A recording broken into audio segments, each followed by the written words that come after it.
Now that we have the bottle prepped, we're going to work on what's called the mold box, which supports the silicone around the bottle as we make our mold. So for this project, what I'm going to use is just a 3-inch diameter mailing tube. You can get this at any office supply store. And what I did was I cut it down to 10.5 inches. Now, probably wondering, well, how did I get 10.5 inches? If you measure your bottle like I did, you're going to find out like this beer bottle is 9 inches tall. Now, I want to pour the silicone a 1/2 inch higher than my bottle. So that makes it 9.5 inches. But also, you never want to make your mold box equal to the height that you're going to pour your silicone. You always want to give yourself a little extra room. So I added 1 inch. And so 9.5 plus 1 is 10.5 inches.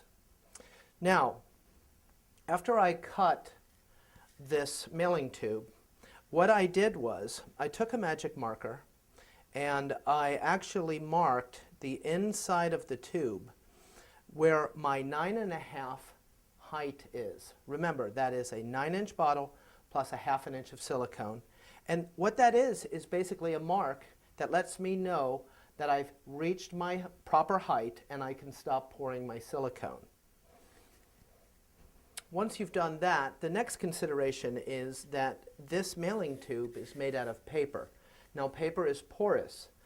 Any porous material is going to absorb the silicone and really cause some problems. And what we have to do is we have to seal the inside of this tube. So I've already done that, but what I use Seal Dit, and I get a nice big natural bristle brush, and I just soften the top, and I take the Seal Dit, and I just apply it very, very liberally on the inside of this tube. And I cover every square inch on the inside with a liberal amount of Seal Dit. Now, you don't want to leave this thick paste on the inside. It's not really good to have a thick paste and silicone coming in contact with that. It's not going to give you the best mold. So I'm going to take a side towel, and what I'm going to do is I'm just going to put it in one end, and I'm just going to push it right through, and that's going to take off the excess Seal Dit. Now, don't worry. The Seal Dit is still doing its job even though it's been wiped off. It's worked its way into the porosity of the paper, and it has sealed all of the little holes that might absorb silicone. So my tube now is ready, and we're just going to call this a mold box, okay? And what we're going to do now is we're going to put this tube over the bottle. Now, I like to use the manufacturer's end. It's cut very, very nicely. I cut this side with a hacksaw, and it's a little rougher. So always take the machined, nice manufacturer's end of the tube and put it down over your bottle. Now, I don't want to touch the sides of my bottle because remember, I've wiped off the bottle so we get a nice shiny surface. So what I'm going to do is I'm just going to take this tube and I'm just going to center it so that I have an equal amount of space around this entire bottle. Now, I have to secure my mold box. Number one, so it doesn't move when I'm pouring.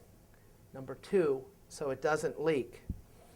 I've just rolled out a thin string of safety clay.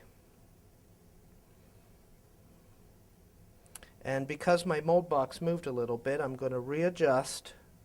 Now, what I'm going to do is, I call it the 3 o'clock, 9 o'clock. I'm going to put one hand at 9 o'clock and one hand at 3 o'clock, and I'm going to just push very lightly. What I'm trying to do is use the clay to trap this tube in place. And I'm just going to keep on going around until my string is in full contact with the bottom of the tube. Then what I'm going to do is I'm going to press in a 45-degree angle, and I'm going to make a clay gasket along the bottom of my tube. Now, the thin string ensures that you really get into that corner and you've got it tight. The next step is to take a thicker strand of safety clay, and we're simply going to do the same thing. We're going to bring it around, and we're going to press it down, get some full contact here, and then I'm going to do the same thing in order to create a very strong, watertight gasket. When you're done, your clay gasket should look like this. And I guarantee you that if you do this properly, your mold box isn't going to move and it's not going to leak. And let me tell you, that's a great sense of peace of mind when you're making a mold. So now we're actually getting ready to pour our silicone because our mold box and our bottle is all prepped and ready to go.